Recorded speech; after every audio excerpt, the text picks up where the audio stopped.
Welcome back to the Garden Hutch. Today I wanted to talk with you folks about how I overcome the summer garden burnout.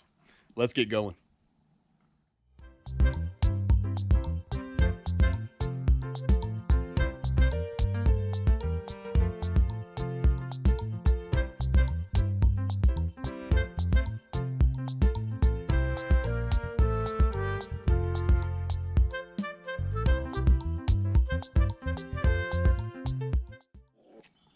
Well, if you folks are anything like me, here around mid-August, I start getting a bit of a garden burnout.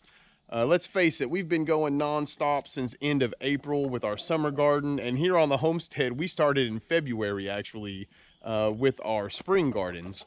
So whenever you consider all of that, you're looking at this point like 6.5, 7 months worth of gardening and weeding and all of that kind of stuff. And it's really easy here in August to kind of get a little burned out.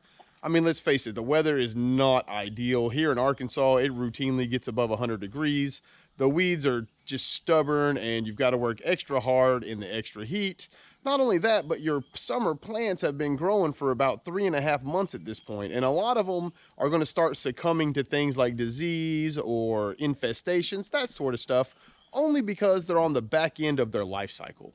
So what I wanted to do is just kind of sit down today, give myself and anybody who cares a pep talk about how we can get ourselves ready for the rest of the summer and into our fall gardening. So I'd like to start here in the old garden, and the first piece of advice I'd like to give anybody that is looking to sort of reinvigorate their gardening spirit during the middle of August is start new plants. Don't be afraid to pull plants out and start anew.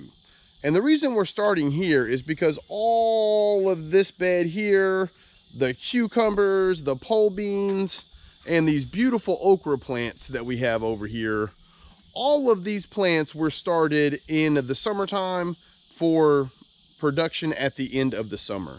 There is still plenty of time left in the year for you to go ahead and put new summer plants in. So if you have an area of your garden that is causing you a bunch of anxiety or frustration, or if it's just something that doesn't look good or appealing to you, I would say pull it out and start something new. And when you start something new, make sure it's something that either A, you're excited by, like a favorite vegetable, something along those lines, or B, something new that you've always wanted to try. Because at this point of the year, let's face it, if it doesn't work, that's fine. You've already used that spot for the first part of the summer, and now you'll know. It's not something you'll be thinking about going forward. Another thing that really helps me get through this time of year is to take a pen and paper and walk through the yard and start planning my fall garden. Now, this works for a couple different ways.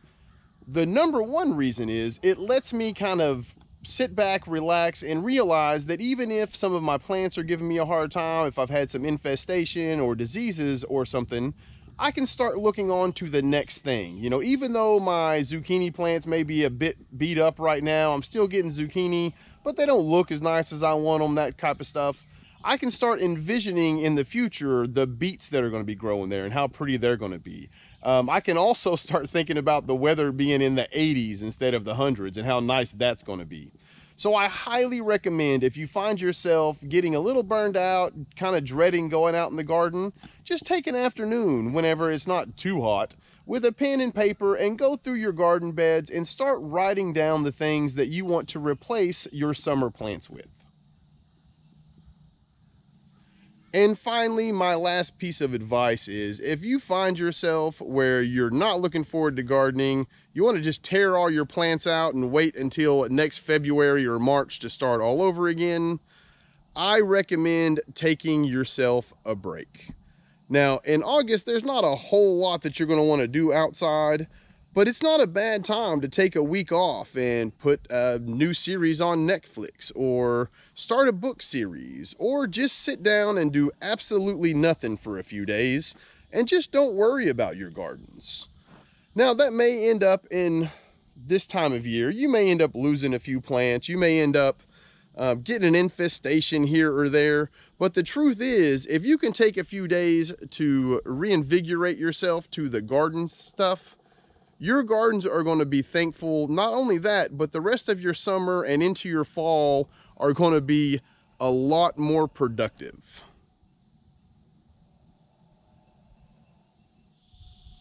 So before I let you folks go, I just want to ask a favor. If you could do us a solid and hit that little subscribe button and the thumbs up button, that'd help us out a lot. We're really trying to get to 1,000 subscribers by the end of this year. So if you know anybody who likes this kind of content, maybe share it with them. We'd appreciate it. As always, I appreciate you folks hanging out with us today. Till next time, I hope everyone takes care of themselves. Peace.